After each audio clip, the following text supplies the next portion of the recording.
A disturbing new report on the Democratic Republic of Congo.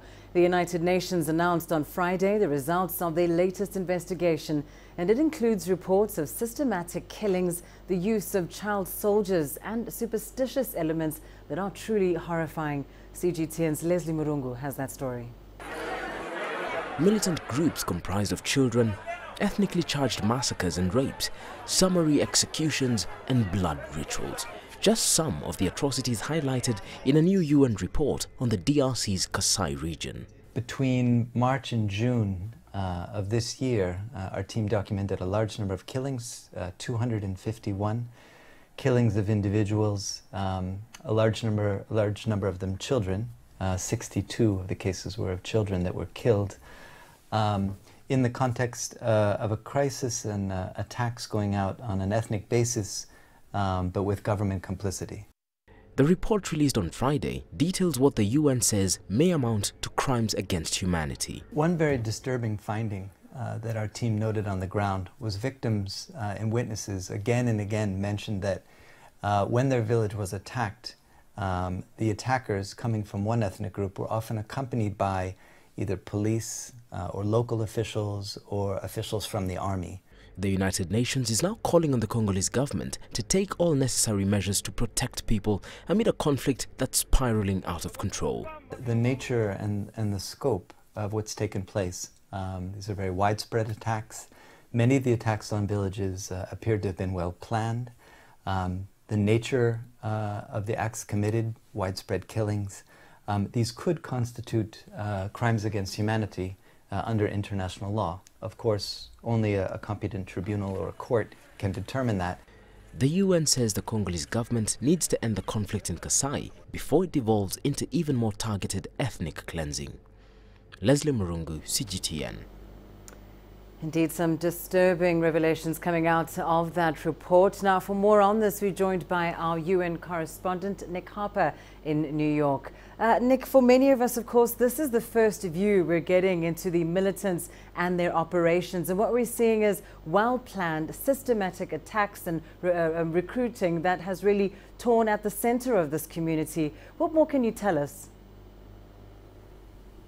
Yeah, some chilling details that we heard there in that report that the UN has put together, talking about killings, rapes, decapitations, even people being set on fire. There's a couple of incidents mentioned in this report, one where they believe 90 people were killed inside a health facility.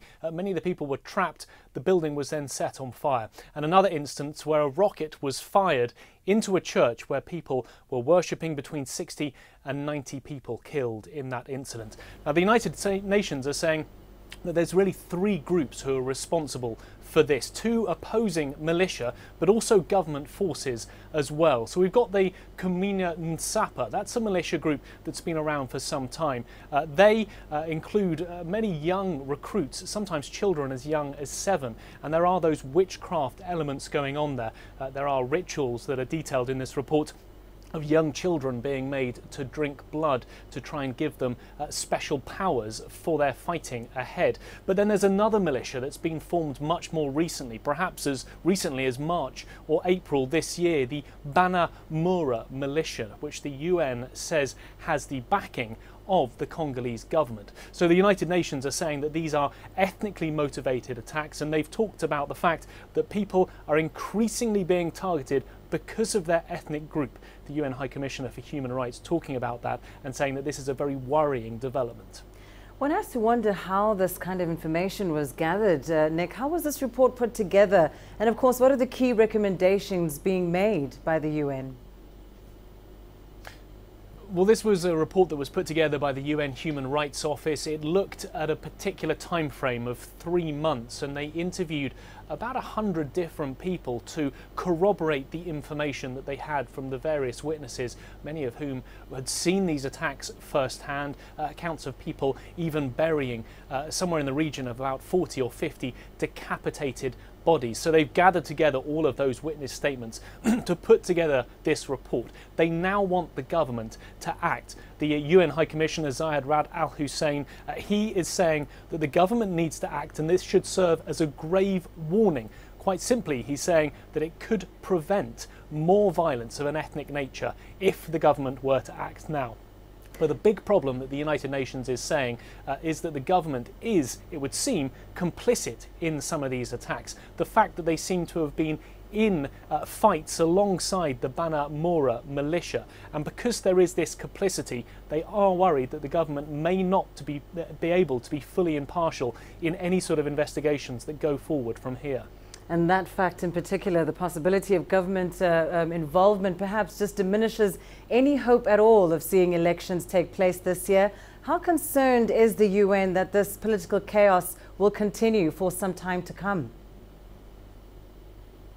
Well, it's a big concern for the United Nations because we have seen this being listed as a reason from the Congolese government to try and delay the elections even further. This violence that we've seen in the Kasai region, the uprising there, very much being blamed as a reason why there should not be presidential elections anytime soon.